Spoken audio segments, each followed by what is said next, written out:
আজ সপ্তম দফার নির্বাচন বঙ্গে 9টি কেন্দ্রে ভোট শুরু হয়েছে নির্দিষ্ট সময়সূচি মেনে। তেমনি উত্তর কলকাতা লোকসভা কেন্দ্রে শুভক্ষণ কমিউনিটি হলের 248 নম্বর বুথে অভিনেতা তথা বিজেপি নেতা মিঠুন চক্রবর্তী নিজের ভোট কেন্দ্রে ভোট দিতে এসে ভিআইপি লাইনে না দাঁড়িয়ে সাধারণ ভোটারদের লাইনে দাঁড়ালেন। নিজের কেন্দ্রে ভোট দিয়ে বাহিরে এসে সাংবাদিকদের প্রশ্নের উত্তর দেন। রাজনীতি নিয়ে কোনো কথা বলবেন না, দলের নির্দেশ মতো 30 তারিখ পর্যন্ত কাজ করেছেন, আজ থেকে তার নিজের কাজের মধ্যে প্রবেশ করবেন। তিনি যে লাইনে দাঁড়িয়েছিলেন সেই নিয়ে ওই ওয়ার্ডের কাউন্সিলর প্রশ্ন উঠেছিল ভোটারদের প্রভাবিত করছেন, তার উত্তর দেন একজন নাগরিক লাইনে দাঁড়িয়ে ভোট দেওয়া তাই করেছেন।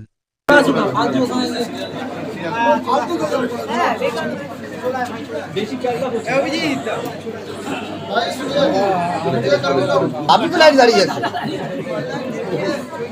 আমি লাইন নিয়ে কাজ করি।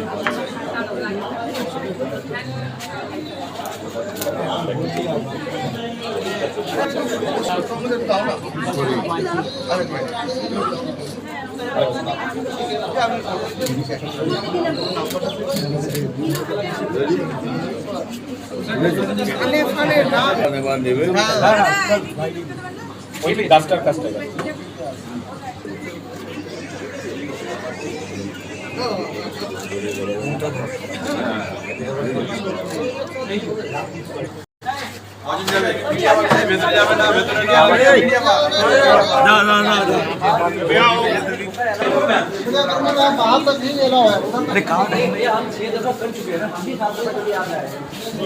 एकदम अंदर नहीं जा सकते,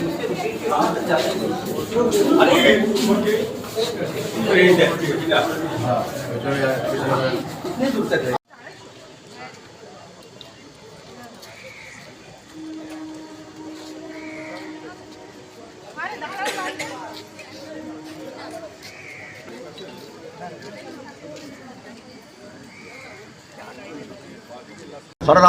একটা কথা বলবো, এইসব অশান্তি ফশান্তি বলবেন। এখনো আমরা ইলেকশন কমিশনের আন্ডারে রয়েছি,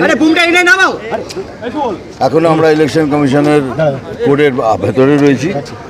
after 6 you can ask me this question, I can answer. আমি কাউকে চিনি না, আমি বলতে পারবো না। আমি কারোর সম্বন্ধে ব্যক্তিগত মন্তব্য করি না। আমার কাজ ছিল লাইনে দাঁড়ানো, আপনারা দেখেছেন আধ ঘন্টারও বেশি আমি লাইনে দাঁড়িয়েছিলাম, লাইনে লাইন করে ভোট দিয়েছি।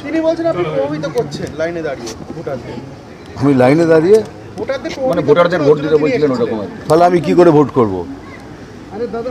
সকাল থেকে না, আমি ভোটে কি করে, আমি যখন এসেছি সেখান থেকে লাইনে দাঁড়িয়েছি, তা আমি ভোটটা কি করে দেব? লাইন ভেঙে দেবো? আরে কি হলো এটা, কি করে বলুন? আমার কাজ অ্যাজ এ নাগরিক লাইনে দাঁড়িয়ে ভোট দেওয়া, মানে অ্যাজ এ সিটিজেন আমি লাইনে দাঁড় করেছি। আর দেখেছেন আমি almost half an hour to 40 minutes আমি লাইনে এই গরমে দাঁড়িয়েছিলাম। আমাকে বলেও ছিলেন দাদা আপনি এগিয়ে যান, আমি না আমি যাবো না, আমি লাইনে দাঁড়িয়ে বলছি। এরপরেই যদি কেউ কিছু আমার কিছু বলার নেই, বলুন। আর সেকেন্ড থিং, আর একটা ভীষণ ইম্পর্টেন্ট কথা আপনাদের বলতে চাই, আমি কোনো সময় দুটো কাজ একসাথে করি না। আমার ইলেকশন ডিউটি, আমার পার্টির অর্ডার, পার্টির ডিকটেট ছিল 30 তারিখ অবধি, আমি সেটা কমপ্লিট করেছি। এবার আমার কাজ হলো আমার প্রফেশনাল লাইনে চলে যাওয়া। আজ থেকে আমি আমার প্রফেশনাল লাইনে ঢুকছি, ফিল্মের কথা বলবো আর রাজনীতির কথা বলবো না। Thank you very much.